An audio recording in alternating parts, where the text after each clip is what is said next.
good evening. Welcome to another episode of the Lofi Evenings. Ani lasso slam mong kum tadi la kanu benai show mentaki por da perkat la nyo benai it's about 7 months I guess. So it's been quite a while. It's been quite a while and I'm so happy that don biang hani kerensan jungi mo la sukemen ba don biang ni ka podcast jungi sedang biang ni ka second season. This is the first episode jok ni ka season ba ar jungi te aso kemen pelat mentang kesni dan guest tama shopping ni sedang kata te ngaso kong kublai Shibun ya baru ki bas ngap kini podcast jungi khamtam banga tip fidang ya subscribe hi haru menta kini ke channel jungi kadang kiu despite the fact ni ham upload ki episode for 7 months menta nyo benai menta mo tengah sokong kublai Shibun ki baru ki beriu mai kedua lenti singkian ki kelia Lanon sedang biang ke podcast tengah sok kemen fidang dang ya sengap hi ni podcast jungi khamtam ya shim ni ke break la jorong ha khamtam sok kemen and I feel very happy that you guys are still asking and it wasn't for you guys me poi kan jing changai so thank you so much and thank you for everyone ba keli halanti sengken ki bhaying phasam my close friends, my dear friends, my family members who always ask Lanon is dang biang and also yes in the background there's always James as well. So without further ado, today we have a special guest iba tapi siapa lagi ihi mo inang keren tan his pang kata ini he's everywhere. Please, my apologies. I need to put you in the spotlight. So absolutely fine, man. Gordon. Thank you so much for having me. It's such a pleasure to be here at Lofi Evenings. Thank you for having me. And boy, it's quite something, man. And I must say, you're very natural. I mean, for me, switching sides and being the guy where the spotlight is on feels really different, but it feels nice. Yeah. Man, I mean, like we were talking about earlier, it's like you're like everywhere. So my apologies, I put you in the spotlight. No, it's fine. I know you switch the radio on. There's this dude. Yeah. Like, you're here, there. There's this dude again. Sometimes he's singing, sometimes he's on telly, and it's just mad. But it's just the kind of work and the kind of field that I've chosen for myself. And I think you have to always try to find your calling, what you're called to do for, and what you feel you fit in best. It's a world where I've chosen where, the spotlight is always on you in, literally, be it government functions or be it weddings or be it, it's just funny, man. The kind of messages I get to weddings are a little too much right now because the season is on, and I do get comments like, Gordon, are you a wedding whore of the city? Because you're invited to every wedding, and I'm like, dude, I'm a friendly guy. I cannot say no. You know how invitations are like nowadays, when they put heads over there and they put their money. It's kind of rude, I feel. Like if you're being invited, then you just disappear without RSVP, without telling them, because the expectation is there, if they invited you, if they have invited you, it means you mean a certain deal to them. True. The respect you ought to give is just by being present. I totally so agree. For me, I guess I'm being present everywhere, and that I totally agree. And one thing is I want to ask you is that have you ever crashed a party, like a wedding or something? That's a very good question. I would do it for the thrill of it, but I don't think I'd do it here in town. It's going to be embarrassing. They'll be like, that dude, we know him. Who invited him? It'll be so obvious, like we'd never invited him, and then, crazy man, it's going to be shit. No, I've never crashed a party, although it'll be fun. It'll be fun. It looks fun, man. You can do that once. You just do it. Wear a suit, totally go to a wedding, done. Yeah, we can just eat the food and go away. It's like, do I know? More than the food is the music and the dancing and the jumping. That I'm really fond of that. We should definitely do that. Anyway, I'm so happy that you're here actually. So comment me don't hang me, because the thing is, it's like one of those things where, starting a season, we were thinking of like, who shall we call? And it's like, James was saying that you should bring you over. I was like, okay, cool. We called and thankfully he is here. Anyway, let's start with like, how shall we start this conversation? I was thinking like, how should we start? What should we start is a more generic kind of way how to start the conversation. I would say, how did you get into your profession? I would say, since like I think I've heard like some people saying is that you are like a natural when it comes to this, or did you learn with time? I'll be very, very honest with you. I mean, the teachers, if some of them are watching me right now, they'll testify to the fact that I was one of the late bloomers until class 10. Okay. I never spoke to anyone. I had maximum 3 friends in school. I was an extremely shy kid. I didn't like being in the company of people because of certain issues probably I had with humans. I'm a very strange kid. I grew up at as one who would wonder more and observe more than one who would express. And then one fine day, I found the gift of music and I'm like, yeah, this feels right. This feels like I somewhere have found a place. I have found my corner of the sky. And I feel like I can contribute to the world instead of just being another empty shell that's making the most noise. I feel like, yeah, this was, a true calling that I felt like I can contribute to the world. So when I found music, I found that side of me which I knew never existed, the gift of the gab. Yep. I found music and I'm like, yeah, this sounds really nice. This feels really nice. At least if I cannot express myself verbally, I can express musically. But I didn't know that inadvertently, when that happened, I was opening my mouth as well, not to just sing, but to talk. Yep. And see, I'm the sort of person who, when I like something, because I had nothing to talk about, because I was very, very mute. So I would state, for example, if I liked something, I would definitely go to the depth of it. Say if I liked the moon, like today, it's looking really beautiful. Yeah. I like to look up and study and just read and internalize things and wonder in my mind and all that. So the songs I would also pick back in the day had got to do with that. Okay, so there was one show. What happened is the host unfortunately turned up late. And we were stalling so much. And the organizers said, Gordon, I think this is getting a little impossible. You're supposed to do an opening number and then you're supposed to sing 2 more songs, right? So I'm like, yeah, in my own quiet, unassuming ways. So they're like, Gordon, I think you have to do this right now. Okay, just go on stage and kill about 20 minutes time. I said, 3 songs, 20 minutes?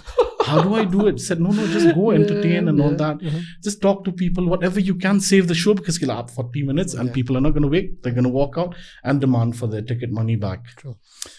So I was thinking I had nothing in me. So I went, sang the first song, spoke about it, who wrote it, why was it written, why I fell in love with it, why the melody spoke to me, why the message meant, what the message meant to me.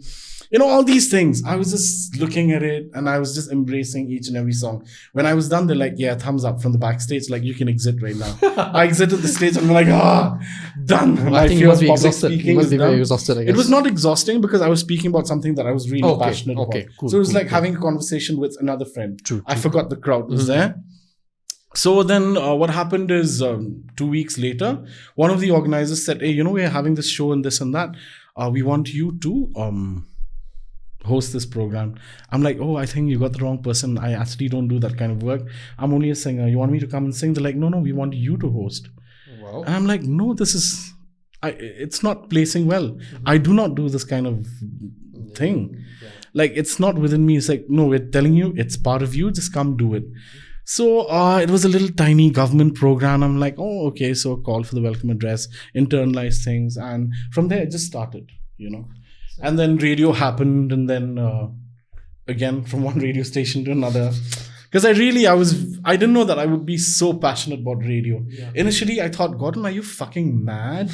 Why would you want to go be locked in a room and talk to yourself the whole day? But the more I embraced radio, the more that I realized that behind the microphone, you can reach so many people. And your power is this microphone over here. Yeah. You can either put a positive message through, you can either inspire people, you can either be honest about things that you're most worried about. You can speak about your passion. Yeah. It was then that I realized, oh shit, the microphone is a powerful tool. It is. In my own crazy ways, I thought like, wow, like why would I do that, But then I am glad to say that I had found a job that I didn't had to go to work a single day in my life. And I was just enjoying my time and just laughing and lolling. That's one thing that I really like about you is like you found, I think more or less it happened more or less, not I would say by accident, but like, you were singing and suddenly like you had the gift of gab. So it's kind of like a blessing in disguise kind of thing, Yeah.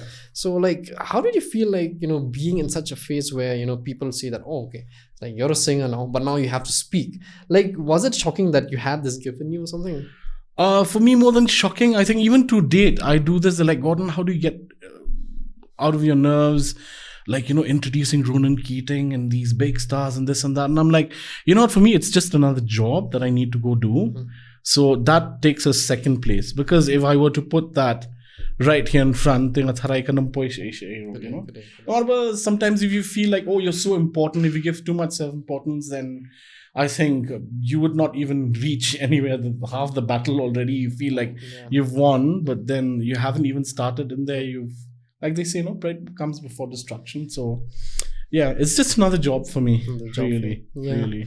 I think the thing is, I've always noticed that, like, for example, me, and I think in your life, I don't know if it resonates with you, is that we tend to be first introverted. Like the way you started, is like, you're introverted, then you're like able to jump that leap, or shall we say that that leap of faith and say that, oh, finally I could, be an extroverted kind of dude, Like, according to you, when you first did that show, like how shall we say it? Singing, right? Was it scary for you, or was it, Again, it wasn't scary for me because somehow, I had to find a way to channelize that energy that was inside of me. Yeah. Because I was close to non-existent. In school, can you imagine if a question was asked, like, what is the capital of our state? I'd be like, can you repeat the question, please? I mean, what's there to repeat? You heard it loud and clear. Capital of Meghalaya. Say it, dummy. Yeah. Like, I would buy time to even answer to you and to even get the courage. So I feel like, it's just that at the end of the day. Yeah. Being in a sense of like, that's one thing that I really like. Is like the origin story of anyone for that matter is always very like, I won't say sad, but it always takes that, that kind of, because I've seen nowadays, especially we see that taking risks is such a hard thing, right? We see everything is like one touch, you get that, and one touch, you get this. But the thing is, I've really noticed that I think taking risks is very important, I guess. It is important. And if I may add to that, I think sticking power is also very, very important. Because you want to take risks, fine, you can take 110 risks. But what if you don't have sticking power? You have to learn to hone on to the kind of journey you're on after you've taken that risk. And you just have to be patient, and perseverance does take a long hard work, and it'll cost you your tears, your blood, and your sweat. And then it pays off at the end of the day. I mean, when you start something, of course, it has to be lucrative. There's no way that it cannot be. Like, you can't be working at a loss all the time. Let's get real here. Let's not fake things. But again, at the same time, supposedly today I want to do something, and then in 3 months' time, I think I found my other dream. Then I go chase that. It's never going to work when you have one foot in the boat and the other in the other boat. You're not going to reach any destination. Shukat manem. Literally. Like split, like Jean-Claude Van Damme, right? He splits you. That's exactly that will happen. Yeah, you're so right, because nowadays, the thing is the bombardment of information, or you should follow your dreams, but sometimes like following too many dreams is also bad, right? Like you said, if you going for something, you go with your heart and soul, and that's very, very important. But one thing I've always noticed that in life as well, that the support systems are very, very important, I guess. And I think based on my research, my stalkingness, right, I think your mom plays a very, very important role in your life, right? Both my mom and my dad, God bless his soul, really. And I think I agree with you, Jonas, when you say that, because support is something that has always been constant. At least I'm grateful to God for the understanding parents that I have, because without them, I don't know, I was a very crazy child. I remember my parents time and time again, they'll be like, out of the 5, he's the most wayward kid, stubborn, and very, I'm going to state facts the way it is, very short-tempered. Like, I'd have things my way all the time. I'm a little bit of a bully. But to whom though, I may ask? To my elder siblings. I have a younger sister too, but I bully out of everybody's like, I'll have it my way. Like, I don't know, probably they saw something in me, and they're like, ever since we were kid, actually, it's not just about me, it's about all the 5 of us. We were given a clear path. We were given very clear instructions. Just because we allow you to come home at 8, 9, it doesn't mean, you'll betray us by getting into things. Like, you have your limitations, we give you your freedom. You show us that you don't have control, you don't have a say over your life and over your friends, then you see the repercussions of it, So that's really very, very important. I'm grateful to God each and every single day for the parents that I have, It's just amazing. I think other parents would have murdered me if I say, come to think of it, it's really, which child would say, oh, my dearest cone. Please grow up to be a radio jockey. Fuck you, you'll get a slap in your that's face. true. That's true. What though. are you saying, you know? Before, art, science, commerce. That's it. Go now. Follow Yeah. your dreams. There you go. Literally. But of course, thanks to education right now, they're identifying different gifts and different areas and different fields. And we have journalism, we have broadcasting and all that. It becomes a really very, very interesting subject. At least when you open pages and you start looking into it and studying and understanding the human voice and how you communicate with people, that in itself is really beautiful. But then, when you take a look at, am I talking too much? Oh, No, this is all about talking. It's Yeah. about you, though. That's like Sorry. yeah. And I'm like, I thought you had something to say. So yes, today we have another. Okay. Anyway, I but thought we were breaking for songs. I No, come from no. radio, so it's completely the next two songs crazy. by The Weeknd. Yeah, Yeah, we can do that. Yeah, yeah. Make you the weekend and make you sing weekend songs.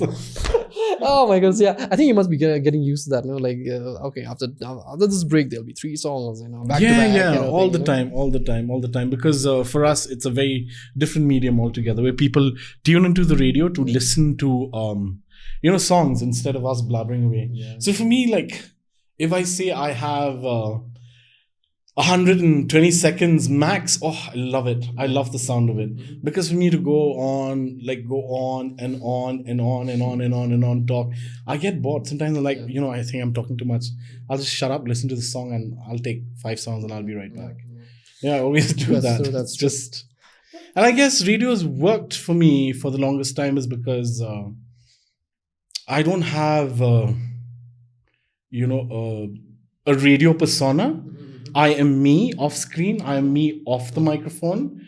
And on the microphone also you hear the same person. So there is no fakeness involved here. Yeah. I mean, we were trying to work out on a character for me and all that. I was hell-bent on the idea that I don't want to play any character. I am Gordon. That is what I want to be. I am Gordon. I have a tongue of a deceased prophet. My friends, they know it. Because he did that to me yesterday as well. I'm like, my mouth is really...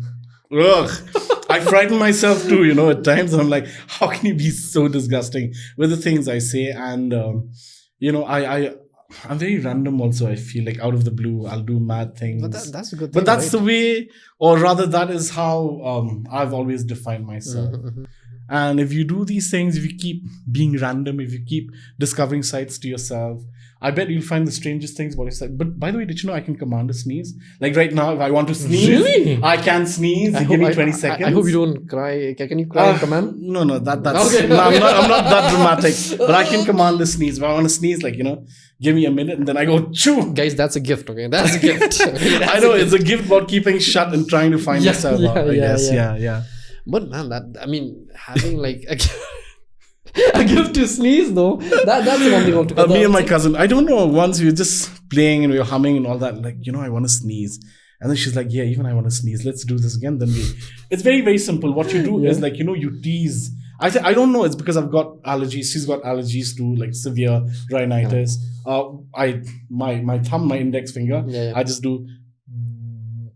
I hate this one. I get myself to this. Oh God. About to. You good?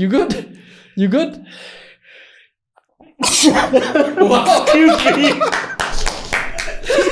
I'm so random. I'm telling you, I'm not. No, I'm just gonna.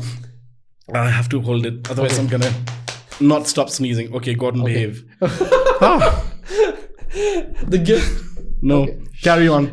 The I'm gift fine. of the gift of sneeze. Carry on. Sorry. Okay, no problem. Oh well, there's more to Gordon than just that meets the eye kind of thing, So,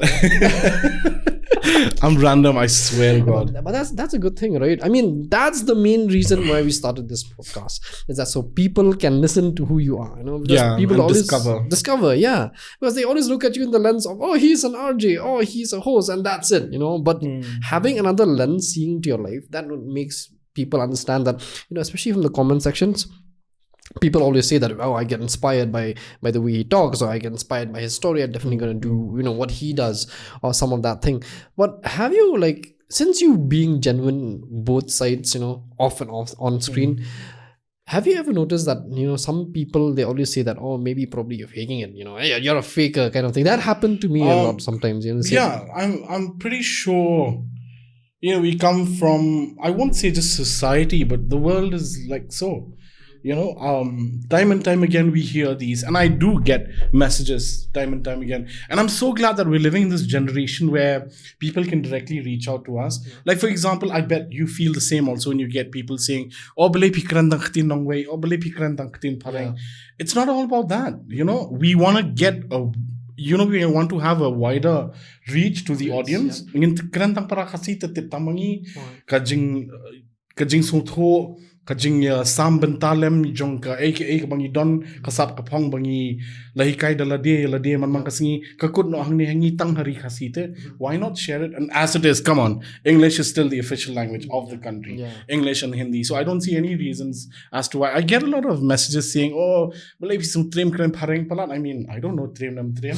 But let's call pareng. You have to make use of that. That's for sure. But I always say sapet ko official language jong kari jong yi dang dei ka kitin long way kitin pareng and ka Hindi. Like, so I think that's why I prefer speaking in English all the time, because you have a wider reach.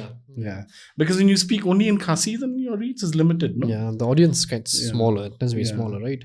Okay, like I've always noticed, right? The thing is nowadays, I mean, not nowadays, but if I look at, with coming of social media, coming of all this, technology in general, social media in general, do you think like communication has really gone down? I mean, I've noticed that, why I started this podcast is that, and even the others who have started the podcast, I think the main thing is that to have a conversation with a person, right?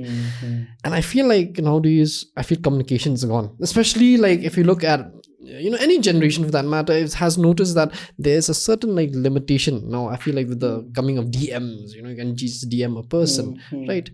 Don't you think like communication and conversation is such an important thing? Like, Jonas, I must mention that it's a really, really beautiful question that you've put forth, because I feel it's very important that we identify and we work towards it, because you're absolutely right. We are heading into that generation where at least hangi takadang biang. I feel till us we're good with having conversation and holding on to conversations for quite some time. But I don't know, everything is so fast with the generation after us, because if you look at reels, I mean, scientifically it's written clearly that it just kills your concentration levels. And as it is, it's less already, and then you're killing yourself. Just think about it logically. Even I watch a lot of reels sometimes at night, or when I'm bored waiting for someone, I just go and go and go. And try. I've tried this. I tried and tried and tried and tried. Half an hour, I checked the time, and I'm like, well, I think I'm part one. Then I said, okay, let me try and recall in that half an hour how many reels I watched and what was it about. You'll get a very, very clear answer of what that does to your brain. It's scary. I'm not even kidding. You'll remember the first three, the last three rather, and something that really caught your attention. Like if you watch a lot of Mia Khalifa, then you'll remember her more. She has reels. The guys understand this. So it's scary, man. And I'm glad you brought this up, because it is something that we need to address. I mean, all the time to blame it and put the burden on the government or on schools and all that, it's not fair. I think the parents should have a call. Where are your belts? Where are your slippers? Come on, slap that child and say, okay, phone's out. I don't know why, but my niece, my nephews will be screaming when they see this, because I'm very firm with them. I tell my siblings, like, there is a time, there is a place for everything. We never got it the way they got it. So if you have to discipline a child, fine. It's school time. You have to learn. You have to be in touch with the world. You have to do your projects, and you need gadgets, and you need this and that. It's totally fine. It's absolutely fine.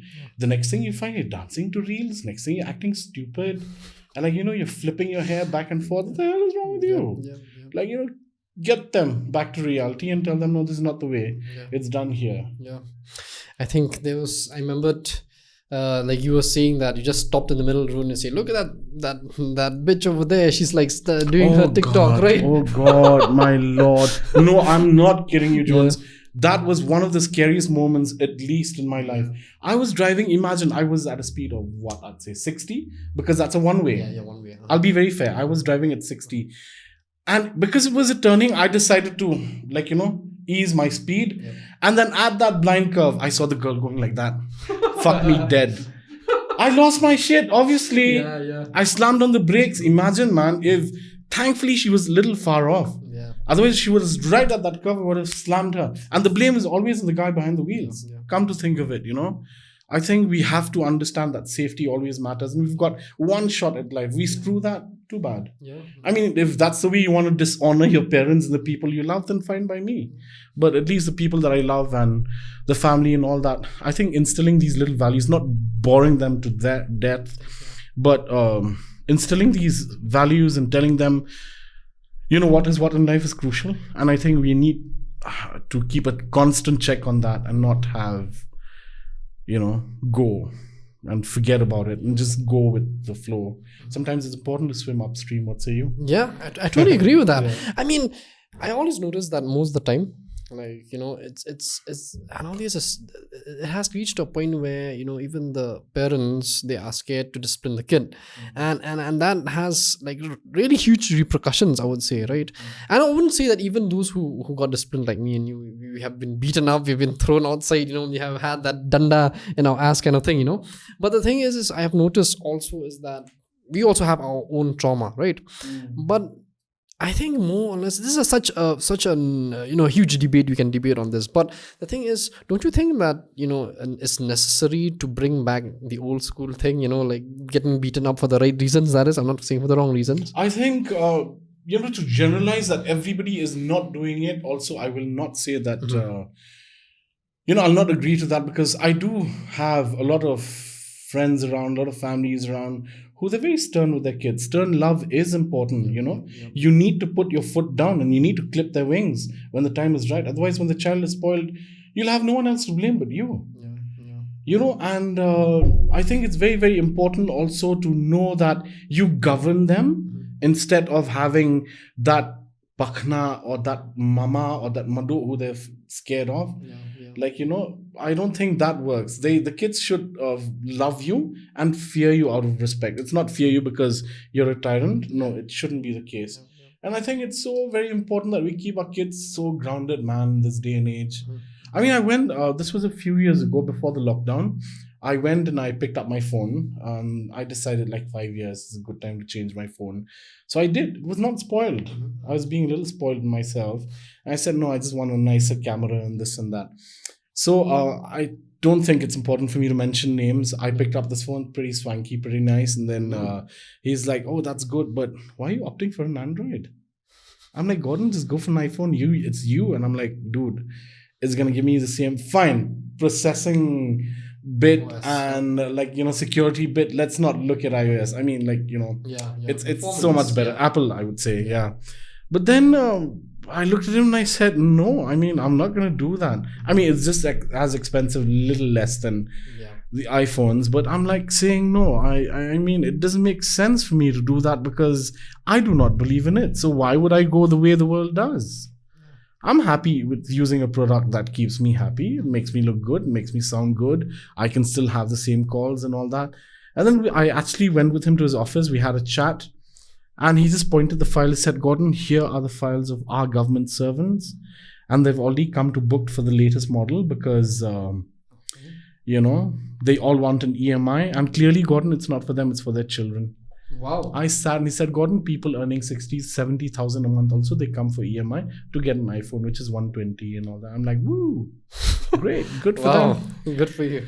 So this is the world we're living in. So now material like anything that material is always considered to be a status nowadays. I'm so glad I come from a generation where we were whacked to shape. If we wanted something, you might as well earn it. And this was that time of the year where you'd get your rewards. Oh, exams ending. Oh, I think I did this. Well, I think I did that right. I think I'm getting good marks. I think I've been good and all that. Around Christmas time, oh God, the joy. The joy, man, the joy. Yeah. You get little bloody Hot Wheels. You feel like you're the richest kid in town. Exactly. Forget about Battleship. That's like, whoa, a grand price, G.I. Joe, remember those times? Oh my goodness. The joy. Yeah, He-Man, Ram He-Man. Oh my goodness. I remember I still have that figurine of that Ram Man. Like, really? Yeah. I still do. See? It's just amazing. This is what I call valuing things. Yeah. Like, not just getting one weekend, fling it over. Yeah. The next weekend, new gadget, new toys. is going to come. It doesn't work that way. Yep. I think, I don't know, we're living in a generation where it's really, really fast. Even World Health Organization has agreed to the fact that they're looking at kids and they're looking at writing off 18 years old as adulthood and, and moving that to 15 years old. It's sad. It's a sad reality. Kids at 15, they're having sex. What are you talking about? It's very, very scary. Seriously. It's a scary world we're living in. Yeah. And it's something that I think what can I say also? It's like the generation needs to be, needs to understand the foundation first in life, Because for me personally, it's always been kind of a thing where if you have good principles, good integrity, you tend to be quite good in life as well, But nowadays, I feel like they're jumping all kinds of important segments in life and then suddenly like, oh, you're an adult now.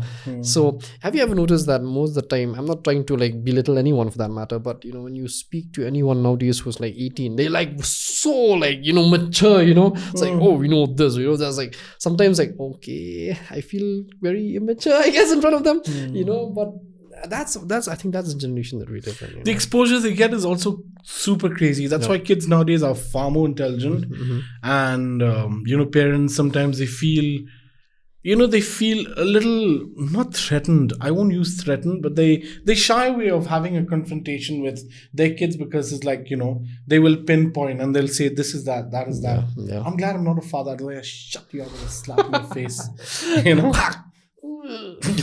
Yeah. Hey, but seriously, like, coming back like to a more, how shall we say, to your life kind of thing, you're a good cook as well, I think, right? A cook? Oh, cook. Yeah, you got me there, you got me. Cook, right? You have Gordon's Kitchen, I presume. Yeah, I do. Well, the secret behind this is because I love to eat. That's why I love to cook. Okay. And I'm very self-sufficient. Love my own khana. Love my own singing. Don't need anyone's reviews, anything. Really. So how did you start cooking though? It's like that's kind of like wow. I never thought about that. How did I start cooking? I don't know. Probably because eating the same food every now and then was becoming predictable. Like they say, so you just wanted to try things differently. And I fucked up very badly. Please, let me tell you about the first Black Forest I made. It was the best. Oh, okay. The best what? I thought it was like, okay. The best plain cake ever. Okay. Because I had no cream and there was no cocoa powder. Okay. So I'm like, lagao man. Anyway, just do bake. Mm-hmm. My mom came, plain cake, and I'm like, Mommy, to do Black Forest. Mom done cocoa powder, she done cream. Like, okay. Yeah, so I keep doing these things. I don't know. It's just, my dad, he used to cook. Yeah. And then my mom cooks as well. My sister, both my brothers, I think all of us except the youngest sister of mine doesn't cook at all. Okay. So I guess we're very sufficient. We're very self-sufficient. Wow, independent, I would say. Yeah, independent. Yeah, I like using self-sufficient. Self-sufficient. Okay. Yeah. I think I should keep that in vocabulary now. Self-sufficient. I'm a self-sufficient person. Yeah, I'm just loving your coffee. I think I'll go for another one. Go. I think James is the one. Yes, James, you can help me. So anyway, but coming back to the point hand, like you learned to cook like through like, was it starting cake first, or does it like did you start first with like, did you I cannot put a finger on it. Was it your mom or your dad or? I don't know. It was like, I did a lot of strange things. I used to paint. Okay. I don't know, man. I'm so weird. Well, but it's kind of, you have to experiment, right? The only thing I haven't done is drugs. Okay. And a lot of other things too. That's not friendly to mention over here. Yep. Like, but I think I've tried myself out. I have stretched myself to the max. Because it's only then that you realize, right? Yeah. And every Christmas, it's always a tradition. Like some of my friends are like, oh, are we having this do? Are we having this do? Oh, when are we going for a Christmas? When are we going for a Christmas dinner and all that? Yeah. At one point, I'm like, shut up. Like, I think it's time for you guys to call me over. At least I don't have to kill. See, I'm the sort of guy who's very passionate in every sense of the word. When I say it's a yes, it means it's a yes from my heart. When I say it's a no from my heart. Yeah. And I've seen myself through the years. So if I say, okay, yes, guys, I want to have you over for dinner, it means I kill myself. I do the extra mile, which comes from respecting your guests and appreciating them in your life. Yep. Because I feel like, what's the point? I mean, no offense to anyone. If you're comfortable If that is how you rock, it's fine. Yep. But for me, if I were to have people at home and say, "Oh, I'm ordering from a restaurant," I don't feel nice. Yeah. I personally wouldn't feel nice. If I come to your house and like, okay, I mean, fine. If it's like a huge casual thing, like, okay, Gordon, let's eat something. We're hungry. We can swiggy something. Yeah. But if you've invited me weeks before and then I come and I get bloody made chow, I'll go to a restaurant, man. Why come to your house? Yeah. You know? Yeah. I think you're so right, because, you know, if you cook something for someone, okay, my apologies. I think I can get the mic. Okay, close your mouth. Oh, right. My apologies for that. I should have told you earlier. Anyway, so yeah, I think cooking something for your family, your friends, I think it makes it like, I won't say, okay, like, fine if you have a big gathering, like you said, you know, if you're in a hurry, you need a quick bite kind of thing. But I think the thing is, that's very important as well, is like when you cook something, I think it makes that even more satisfying, because you're serving the people that you love, and it becomes more authentic, shall we say? Yeah, I think so. Yeah. And the way, I don't know, do you cook as well? You don't? I cook a lot of bodybuilding food though. Oh, nice. Then I think I should hang out with you often. Yeah. You know, the thing with me is when I cook, you know, I'm the sort of guy holding a spatula and actually tasting every step of the way. Yep. For me, at every level, it has to taste right. I don't know. It does not necessarily mean that it has to have the master stroke. No, I do not even look at that. But as long as it's appeasing and pleasing my palate, that's good enough. Yeah. So my friends are like, "Oh my God, you're so good. And you should do something about it. Speak about recipes and all that." And I'm like, no. Then I thought it was time for me to bring it to radio. So I did a segment called Gordon's Kitchen. Yep. And I'm also very, very proud to say that around about the same time, in Nong somewhere, they say, people are saying, "Oh, there's a Gordon's Kitchen. Is it yours?" And I'm like, "What are you saying? No, it's not mine." Wow. I don't know who's behind this other Gordon's Kitchen, a real restaurant, but I just love to go there and poke my nose and see what it's like. It's a conspiracy. Who knows? I think that X-Files song will come in the background. Kind of thing. Yeah. It's like, you never know. Anyway, but that's a good thing, right? I mean, experimenting with life and learning so many things, like you. You're a person also who dabbles with everything, right? I mean, sometimes you're here, sometimes you're there, you're with cooking, sometimes with RJs and being host, sometimes meeting people, you're here in the podcast like as everyone well. else, I would say, like everyone else has a role to play. Yep. Don't get this wrong. Gordon, the guy who cooks, will be only for himself, his family and friends, like not to the world. Gordon, who's like, we all play different roles. Yep. You're a friend, you're a son, you're a family, you're an uncle, you're a brother, you're a boyfriend, you're a husband, you're a grandfather, whatever role you play. Like, you cannot avoid these things, but limitations as to where you give yourself more and where you don't give yourself and you hold back. I mean, that is what makes the difference. Yeah. Like you said, it's very, very true. Being a son, being a son, being a husband, being a wife, or whatever it may be that even people who are listening right now, right? They'll be like, you always play a small part in everyone's life. But the one thing I need to ask you is, how do you balance though? That's one thing. Balance, life, professional life, family, friends, how do you keep things in check? I'm actually scared of this question because my friends, a lot of them would agree to this. I have my own limitations. I'll be very, very honest with you. There are times where I feel like when it's time for me to say no, like I've had enough, like socializing, thank you so very much. Like socializing and all that, I'll give you a certain amount of time. I will be with you, but after a bit, I'm like, I can't do this anymore and I need to leave. When they say thank you so much for being here, be sure next day if you have something, I'm going to be there. When you say stay on for 5 minutes and that 5 minutes, it turns to 5 a.m, be damn sure that I'll never ever be part of whatever you have. So that's called balancing. I mean, that for me is my way of balancing things. I cannot be present everywhere and there was a time I feel like, yeah, man, woohoo, having fun 3 a.m, bloody 7 o'clock show in the morning. I used to do it. Fuck, I thought I needed heroin or something because I realized that I'm human. I'm not superhuman. that I needed to be on drugs, although I'm saying no to drugs. We're not endorsing drugs. No Do drugs. not get No this drugs. podcast in trouble. I'm not endorsing drugs. Let me be very, very clear. I'm just, it's just a figure of speech, okay? So I'm just saying that it's important for you to know yourself, to understand your body and how much you give of yourself, you give of your time, and you give of your energy, and you give, your heart and soul too. And you have to always hold back, because at the end of the day, you have you to fall back on. Fine. The world will be there for you, but you just have to learn to pick and choose. Yeah.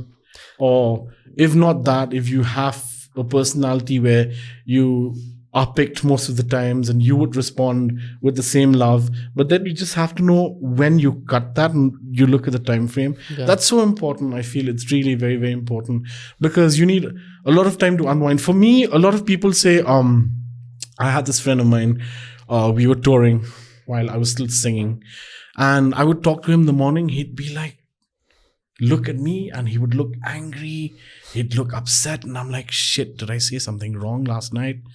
No, did I do something wrong? I'd be like, hey, what's up? Are you okay? Pidom na yan, He'd be like, I would never get that. And then, it took him 4-5 hours to get into the day and say, hey, Gordon, chill, man. I'm like that in the morning. I'm belong moody. I'm not a morning person. I'm like, oh, really? But then I just realized about myself, I am a morning person. The moment I open my eyes, I can go yap, yap, yap, yap, yap. But at night, I need 3 hours. I'll just keep my mouth shut.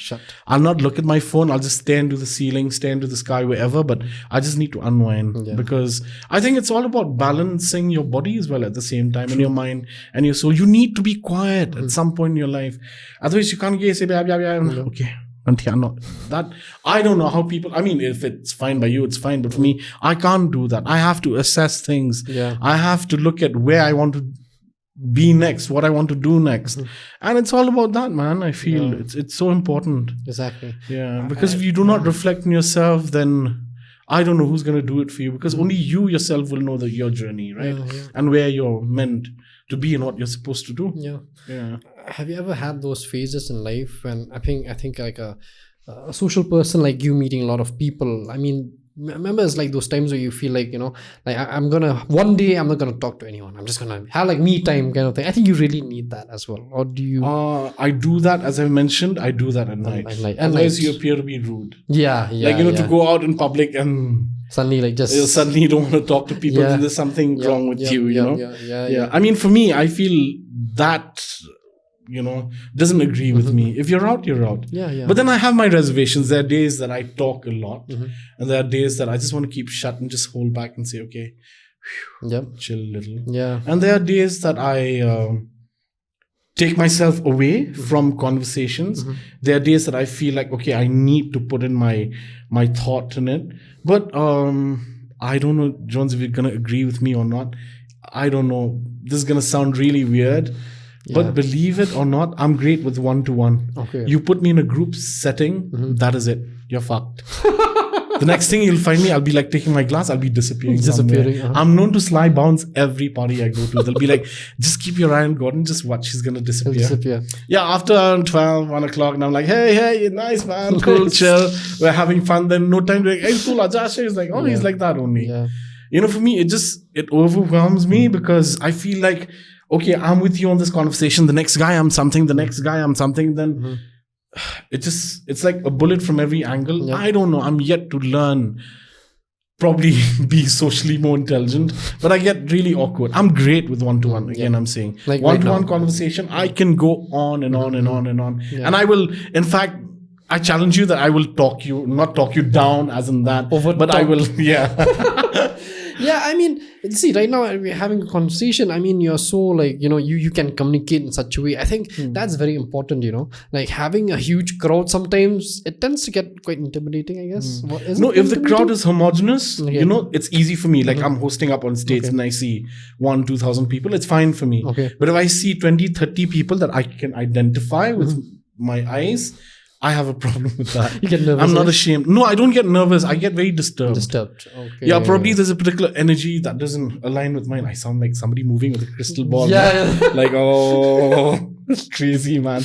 But it's just the way that I am. I feel, I don't know why. Off late, I've realized that about myself. It's all about growing up. It's all about learning. It's all about understanding the many facets to your life, Like, again, I'm saying it's important to live a life that's full and a life that you feel is worth defining in your own terms and conditions, rather than having me defining my life by somebody that I don't quite know. True. I really agree with that.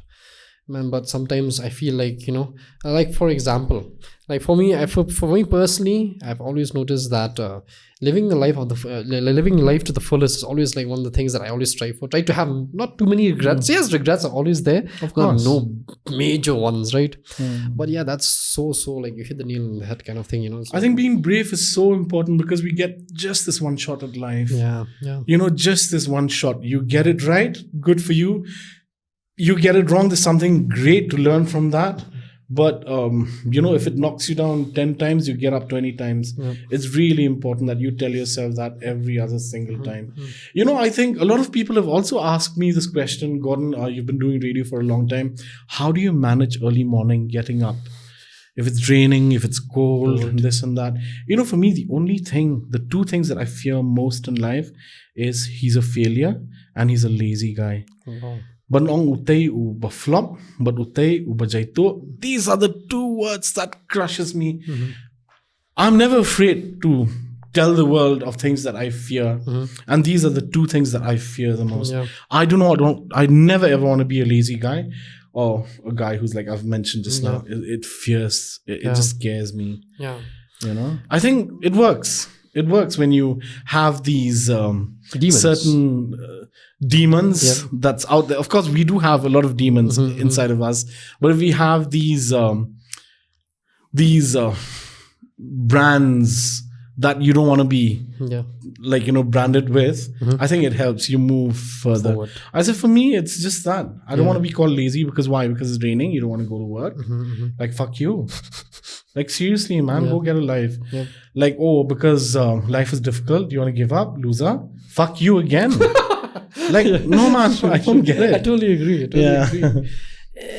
I mean, you have to toughen up sometimes. I guess that's the word of the day, I would say. You need to toughen up a bit. Toughen up a bit, yeah. I think have a little bit of thick skin a bit, You have to be kind to yourself, but at the same time, you got to kick ass every single day. I mean, it's so important to get up every morning and find that something that you're passionate about. Find something that makes you alive. Find something that just... adds more value to your life rather than just waking and dragging on and saying, I don't know. I don't know how my day is going to be. No, man. No, don't even head there. I've practiced gratitude right now. The more grateful you are, the more forget doors, your roof. And you'll just receive blessings, man. It's not even funny. True. You know? That's why I always say this. For me, it's so important when I wake up every morning. I have to be excited about something. I have to find a purpose to be excited about, to get up and to walk towards and to run towards. I think that in itself just gives you joy. That in itself just gives you the drive that you need for the day. I mean, I'm human too. There are times that it's very difficult for me. We're bound by emotions. We're bound by a lot of things around us. We're bound by evil around us and all that. But it's up to you how you decide to move out of it, how you decide to maneuver things around, where you stir your helm. That's what really works for me. And I think I've been doing it the longest time and I don't see any reasons as to why I should stop. That's one thing that really it should be like kind of a motto, especially for the people who are still trying to find the purpose kind of thing. It's like sometimes you won't always have the motivation, right? Even if you listen to like thousands of motivation videos or even audios for that matter, you still have to drag yourself out of bed and try to toughen up and try to go for what you believe in. I know this sounds so so motivational podcast, I would say, but it's so true. It's so real. True. There's nothing. I mean, like we're talking about real issues right here. What works for me may not work for others. I mean, I'm pretty sure we'll have a lot of comments saying, "Oh, I disagree with Gordon. Oh, I agree with him," and all that. Like we're all bound to have our own opinions and our 2 cents on things. But I guess this is what's been working for me for the longest, so I don't see any reasons as to why I should stick to it. I totally agree with that. I think it does play a huge role, especially being a person in this modern day world. I think we need to find our purpose, because people are so rudderless nowadays. Like, oh, should I be this? Should I do that? I think for you, especially, it didn't happen overnight as well. No, right? no. It didn't happen overnight. You have to go through so many failures to reach this point in your life, right? I guess that's a very, very important thing. Try and try again, and hopefully it sticks one day. Just say that, right? Hopefully it sticks. But I think that's one thing. Trying is always a very, very important thing, I would say. Anyway, because if you don't, sorry, I'm such a chatterbox, man. I'm telling you, you're calling a radio jockey for your podcast. You're in for trouble. You'll have to say, "Oh, Gordon, that's enough." Gordon, enough. Yeah. Now the thing is, what did you say just now? There you go. I'm such a dreamer. You gotta you gotta keep on doing again and again till it sticks, kind of thing, Yeah, like I said earlier, sticking power is so important. Yeah. Like I said earlier, it's so important for us to stick and to just work bit by bit every single day, because that is, if you don't have passion, it's no point. Don't do it. Yeah. Because if you have passion, you don't even have to try to stick to it. You do it till it sounds right, till you get right, Totally agree with so that. I'm a passionate person, absolutely. I've believed in it for the longest time. I don't know, man. Sometimes I sit and I wonder, if I didn't choose this, what would I be? Probably I'd be a priest or a pope. I'm being very, very serious. Like, as a kid, when they ask me, what do you want to be when you grow up, I'm like, Pope. The shy Gordon that I was, Pope. I'd always say, I don't know, because they look like he was like, okay, he looks like the Pope. Yeah, we should elect him. The Pope and the Pop. Yes. We should name that as a podcast, the Pope and the Pop. The Pope and the Pop, yeah.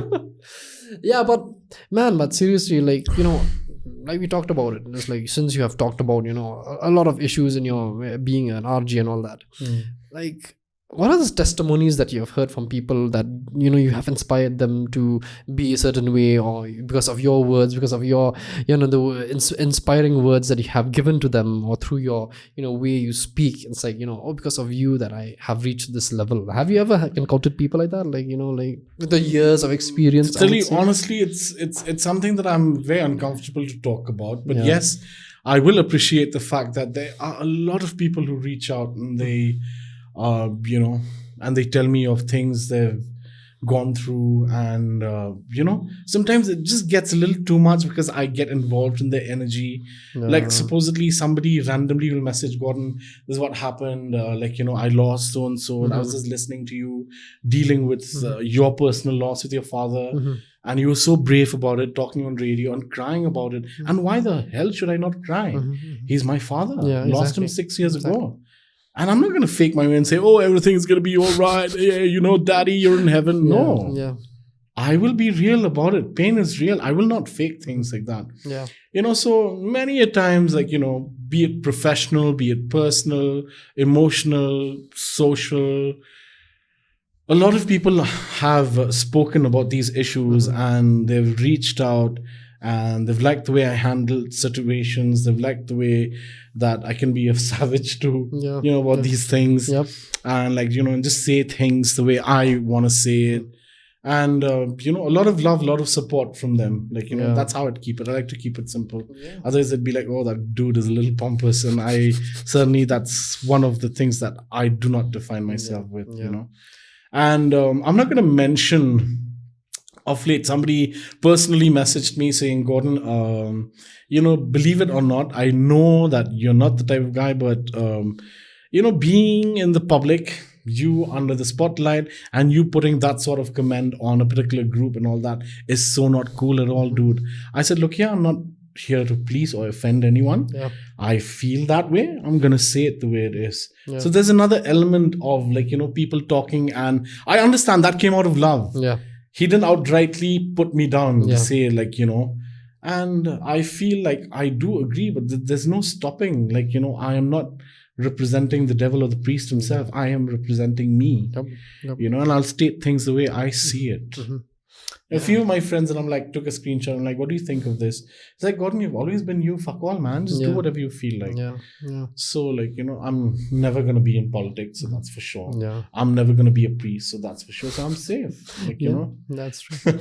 It's one of those things where I think, like I said again, it's like being a little bit thick-skinned is always very important. As well, do you think? Like you just like, don't think too much. I take a lot of bullshit, so I will definitely give a little bullshit to people as well. To be frank with you, when the first mean comment came in my podcast, I was like hurt. It's like, Ani, why did you say that to me? It's like, even James was like, hey, he was calling me, I think the other day, he was like, hey, there's a mean comment in one of the podcasts, man. It's like, when I saw, I was like, Ani, laugh about it, man. When I first started the podcast, I was like, damn, that was like, I really ruined my whole day kind of thing. But later on, times go on and you become more tougher kind of thing. I've learned to not respond to negative messages anymore. I'll only reply to positive message with positivity. Because you ought to reply negativity with your positivity too. But I believe it's just like, you can see where it's coming from. You can outrightly tell if the person is personally attacking you or just attacking how you feel or your comment on a certain section and all that. You can definitely tell if they're outrightly vicious or they're just trying to lol about it. I do get a lot of funny comments on my pictures and all that I put up, and I laugh about it. And I'm like, I'm not gonna hide under the blanket and cry the whole night. True. No, man, no way. You have to be tough. You have to be tough, especially a person who's more or less, with all due respect, that is being in the limelight most of the time, or shall we say, I think you'll get more or less like a very mean comment from, some corner of Shillong or whatever it may be. But that's a very, very important thing, I guess, for most people who want to get into the entertainment business or whatever it may be, right? Okay, like you have met a lot of people in your life, right? You met a lot of people, you've interviewed a lot of people, you've met like, Ronan Keating recently, you met him as well. So how has it been? Like, what's your like favorite interaction that you've had till now? Can you pinpoint anything? Like, I immediately smile. I immediately smile when you say that because I can't help but go back to Adele. She was one of the best. She was so warm. She was so natural. The way you see her on camera, she exactly was like that. How's the interview? She just went all of a sudden. I'm like, what is going on over here? Because it feels so real because she's actually talking to you. You have an earpiece and you can actually hear it. I was not allowed to record that section, but it was like so cool, man. So it was like, wow. I didn't sleep for 2-3 days. I mean, 2-3 weeks. When I 2-3 weeks? Yeah. You're speaking to Adele. Yeah, that's true. Like, God. Of course, the questions were given beforehand. Like, you had to submit your set of questions and the management sees whether they're appropriate or not. You're not supposed to go beyond that. She was so natural. And such a wonderful human being. You can tell just by speaking from the phone. Of course, she was doing a promotional. She was not discussing her life problems with me. Yeah, exactly. But it was just fun. She was being very, very genuine. I remember asking her, because there was one song that she did in the album. I asked her, I said, Adele, how does it feel having friends do the vocals for you and backing up as a choir for you? She could have gotten the best choir in the world, but she decided to get her friends. And then she said, the friends could relate more to her as a person rather than getting strangers and perfect singers. So I'm like, cool. So all your friends sing? They're like, she was like, no, only one. And I laughed and I laughed and I laughed. And she had that Cockney accent, which is so cute. And she said, no, only one of them could sing. I was like, what? Are you nuts? So they did a double and triple and all that. That's their technical aspect. But it was fun. So Adele definitely has to be one. And I've had beautiful conversations. It's not about trying to sound fancy all the time, but, the most beautiful conversations can also be with a 10-year-old kid. If you genuinely listen, if you genuinely try to understand what their message is all about, what they're trying to send forth, any conversation can be beautiful. I can consider this absolutely, I'm enjoying myself talking to you. That's true. Yeah, it's one of those things where you can connect in a deeper level, right? I mean, even though we are recording this, but it feels like we are in a living room or a cafe talking to each other kind of thing, So it's very important, coming back to communication kind of thing, But like, how is like because Adele is kind of a person who's very like, because we always see her in the limelight and seeing in videos and all that. Is she like, how is the whole interaction overall? Did you like, how is he as a person? And I'll tell you honestly, mine was the moment they said, okay, Gordon, you're on. Adele is on the other line, you can say hi. From that time onward, I was timed. Okay. So I had 15 to 20 minutes max. So Wow. depended on me if I wanted to get my work done or if I wanted to have a laugh with her. Okay. So I can't just play the laughs that I had with her. Although I did have a major time laughing with her. I think I need to mention Alia Bhatt also. I had a really lovely time. She did a promotion for her film Razi. Yeah, Razi. Sean Paul was mad. He was mad. Like he mad, was crazy. He was high on something really. I could just tell. I was like, what? You think like high or like high? High in every sense of the word. It was just mad. I don't know. It was just crazy. But I loved each and every bit with him. Yeah. Harvey was okay. He was cool. But I could tell he was feeling uncomfortable. Alan Walker was the best. We did a chit chat. And I don't know whatever happened to that interview because I asked him an inappropriate question. I was told not to play it. So Radio Mirchi banned me from allowing that interview to be put on air and put it on video. So it's a lost cause, I'd say. Yeah. Alan Walker of all people, right? Why do you have to be that way, man? Anyway. I don't know. But they're fun. They're fun people to talk to. I mean, the nature of my job is such, that you get to speak from time. I would tell you, man, 15, 20 years ago, I'd never ever think I'd be this person who'd just be openly talking to people and just like looking at them in the eye and just telling them stuff and all that. But life never turns out the way you planned, really. Yeah. You're planning something else, but destiny, it just beckons. True. And you have to, you cannot reckon second best. You just have to say, okay, if this has come under my plate, I will kill it. Yeah, that's true. That's true. Either it kills me or I kill it. So the choice is yours at the end of the day. Yep. Yeah. Man, that is so true. That is so true. But yeah, I really want to understand, right? I mean, you are a person, kind of like a people's person. So does when you have a kind of maybe with your RJ time, during your time when you be an RJ and all that, does your audience play a very, very important part? Of course they do. They do a million trillion times. I remember when I left radio, I did receive a lot of messages, and to date people are saying, Gordon, I don't hear you, what's up? And I'm like, oh, I left radio, so it's time to move on to greener pastures. I mean, I've done radio to death, I feel. Yeah. How many years by now?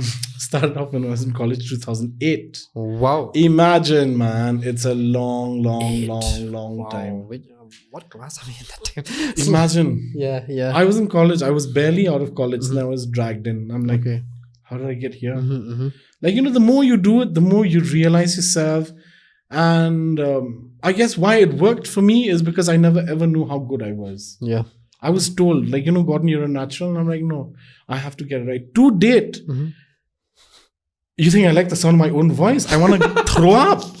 It's disgusting, man. Oh, you have a good voice though. No, I'll tell you honestly, there's never ever been a time be like, Goi, best no way on planet Earth. I hate the sound of my own voice. I guess that's how it worked for me for the longest time because I feel because we feel you're too great, then you know where that ends, true, right? True. Yeah. So even to date, I'm still finding fault with myself. Oh, there are miles to go. Believe me. Yeah.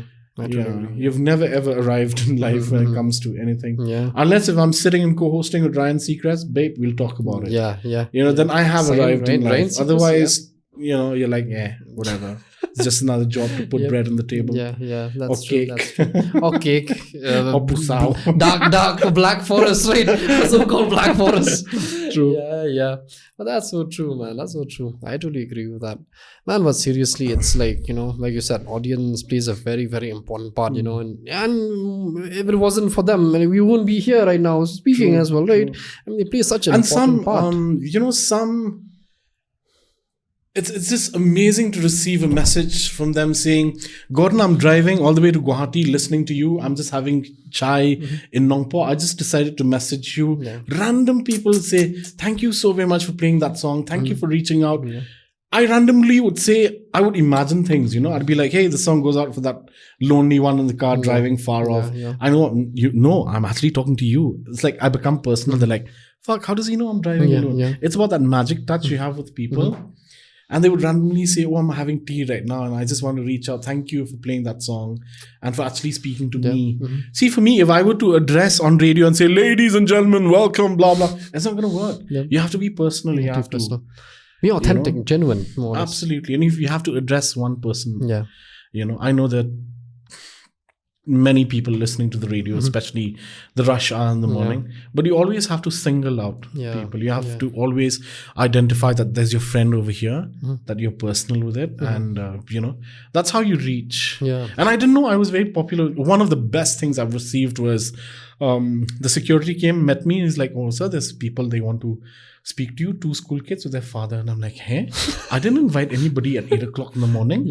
They're like, no, they say they just want to meet you. So the kids insisted that they meet Uncle RJ Gordon, because when Mama was making tiffin the next day, they asked them, there was a fancy thing that they did, spaghetti, uncooked. They would cut sliced sausages and put that sausage inside when they make spaghetti, so it looks like the sausage is really clever.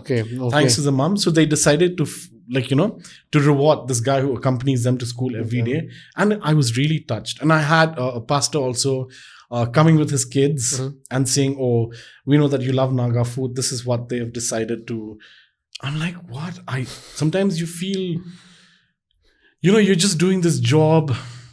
You're doing it because you love it, and because that's your daily bread and butter. And to receive that love and to receive that adoration, it means a lot. And to never the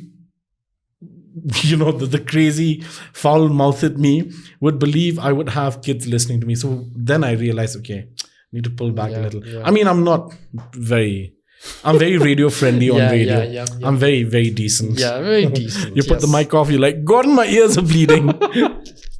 But yeah, man, like, you're so true. Because the thing is, I've always seen that these small nugget of gold, like, you said, 2 kids coming to talk to you and all this thing. I think that really makes your day, though, I guess. It does. Like, it makes my whole year. Yeah. Those are the people that if you can touch this 1 or 2, it's like, it's like, I'm satisfied. On hindsight, right now, I feel like I missed radio and I think about not the goods that I get from people. I mean, that'll be very shallow of me to say, but the love and adoration that I get from people. From time and can you believe it? People from Bhutan messaging me saying, "Hello, I don't know if you'll ever read this message, but we really appreciate you. We listen." And I took it to my boss. I'm like, "We have reached Bhutan. What are you talking about?" A lot of people, and I'm like, wow, this is amazing. Guwahati people, they listen to us all the time because 98.3 is our frequency, but in Shillong, that belongs to a different radio station. We're on 91.1. So anybody tuning into 91.1 GS Road, you get loud and clear. Radio Mirchi Shillong. So all the English music loving people of Guwahati, they get to listen. And I receive a lot of love, a lot of messages from them also. It means it does play a very important role. It just gives you the purpose that whatever you're doing it right. Yep, that's true. That's one thing that's very important, because I mean, we will stem back to the whole conversation that we had just now. The topic is that, if you're enjoying your job, you'll always enjoy your job. And that's one thing that's very, very important. I guess that's if people are doing the jobs that they like, I mean, I think the world will be a better place, I would say. Yeah. Don't you think so? Yeah. I think that's beautiful how you've put it. Yeah. Because we cannot all be doctors and engineers and bureaucrats and politicians and teachers and nurses. Every little field plays an important role. Yeah. Imagine if there are no entertainers. Imagine if there are no people to switch you on and have your feet up. It'll be a sad world, isn't it? So true. And speaking of that, you're into singing as well, right? Yes, sir, I am. You're into singing as well, entertainment. That's how I started, by the way. Yeah, if we go back to the conversation. Yep. It was never speaking, it was singing first. So I started singing so now before it's become ulta. I started speaking. Okay. Like the Abba says, no? Yeah. What? You know the line? Mother says I was a dancer before I could walk. She says I began to sing long before I could talk. Oh, yeah. Okay. Thank you for the music. Yeah. That's a good voice, man. Thank you, sir. Thank you, sir. But yeah, how music has been a part of your life? I mean, before, everything happened, and I always say radio is my passion, music is my life. That's how I put it. That's how I define it. It doesn't take a long time for me Yeah. to think about it. Yep. Because I have found music, I found myself. Yeah. And I found this healing from whatever I went through, I was going through. Yeah. I found like, this is it. This is me. And thanks to music. And I'm never ever ashamed to say this.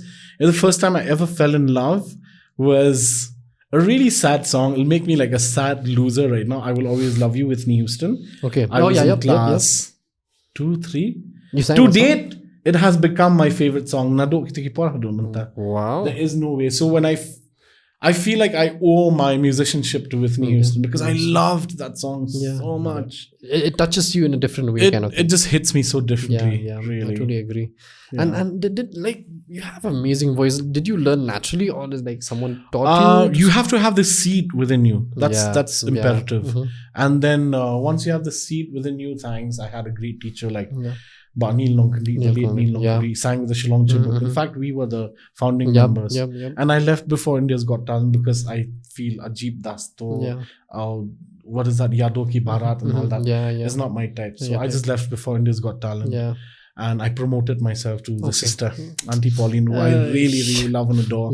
So, of course, great training was given by them. And through them, we got this opportunity of doing exams with the University of West London. Then went to Switzerland to do music theatre and all that. So I was honing my skills in a great, massive way. Otherwise, if it wasn't for them, I personally, I don't know, man, life just took... When I think about it, life just took a weird turn. I was thinking, okay, this is it, sir. You're heading right into the government, marching, studying and all that. I'm glad I did this so differently. Yeah. How did like I said earlier, which parent would want their child to be like, it's very unconventional, right? True. Yeah.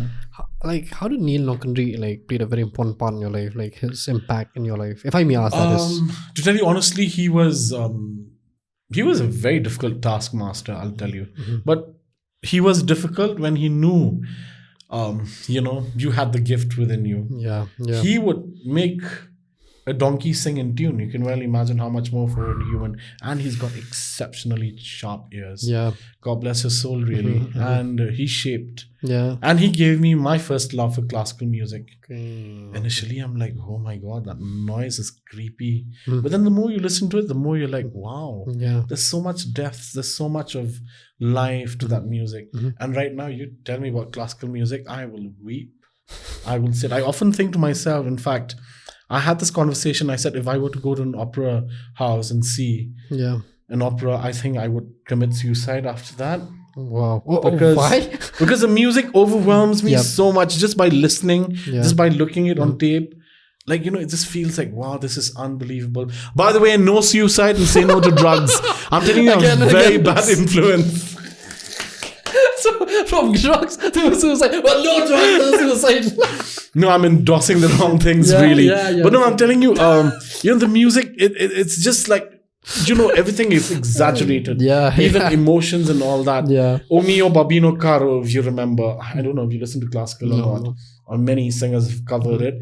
It sounds like, oh my God, the world was falling apart. But actually, the real meaning of the song is like, I'm sorry to bore you. It's like she's in love with this man. And then she tells her father, if you don't allow me to love this man, I will fall into, I'll go commit suicide and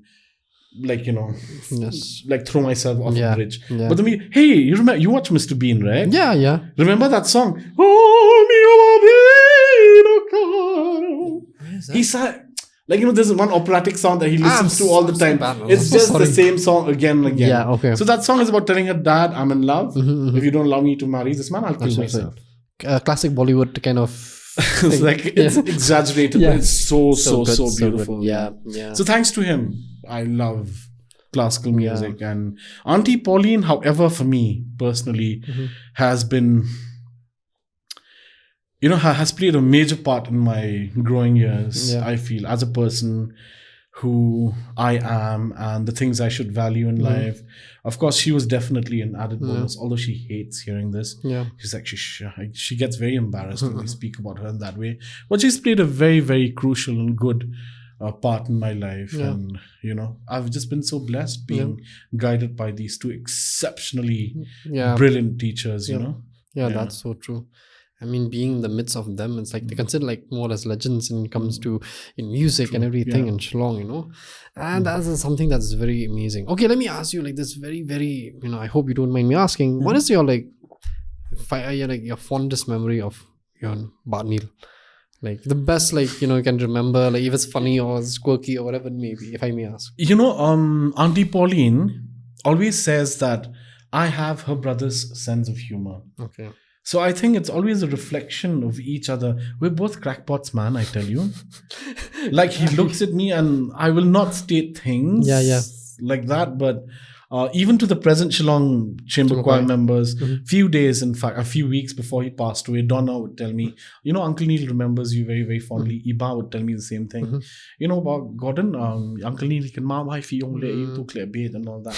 It's because we're actually the same. Yeah. Yeah. I think even when it comes to music as well, more or less like kind of the same wavelength, or is it like totally different? No, he's right up there. Up there. Right down there. Do not get that wrong. Yeah. And he made you in love with classical music, so it's kind of a thing. And one thing that I really appreciated about him is like, here's his piano, he's playing, and there's a group of 20 singers behind him. He's like, hang on, can you sing this part, tenors? Gordon, I think you're flat. Just sharpen that note a little, slightly. Yeah, you're in tune right now. Wow. 20 people are behind him. The piano's here and he's playing. And I'm like, what gift is that? That ear, no? That ear. Yeah. No one has that. And Auntie Pauline, she's great with arranging music. Okay. She's playing and all that. She's playing a part. She's like, that doesn't sound right. Okay, let's add another harmony. 3 of you, can you sing this? Then she plays. I don't know how these people, they do it, man. Yeah. It sickens me. I think it's a gift. Like, wow. It's amazing. Yeah. It takes a lot of experience. It's a gift as well, a lot of experience in the... And being with them, another thing I've learned about my life that's added value to the job that I have today is my ears super sharp. It's become super sharp. From a distance, I can actually make out who's gone slightly off. Okay. Like at a singing competition when I'm being called to judge and all that, I feel nice because people still remember me that before I was a speaker, like a narrator, I was also, or I am a musician. When I'm being called, it's just nice to sit there and immediately when they strum the guitar and I'm like, you just know exactly what is what. So being in music for the longest time also has helped tune my ears to a great deal, if not to perfection, you know. And being the midst of, you know, Barnil and Pauline, right? I think it must have really shaped you even more to be, I'm you sure, know, yes. sharpened, you know. Yeah. That's quite cool. And that's but then again, it has to do with your own personal interest. Yeah. Like they say, you know, you can drag a horse to the stream, but never force it. Yeah. I think that's one thing that plus you love music, so it's like your life, you know. I think that's very essential to have that motivation to go the extra mile kind of thing, you know. But I wish I'd taken piano seriously because 2 of the best piano teachers in this part of the country or in this country, I'd say. I started off my piano lessons with Neil and then Uncle Neil, and I continued with Auntie Pauline and never pursued it. I guess I was just meant to play the fool.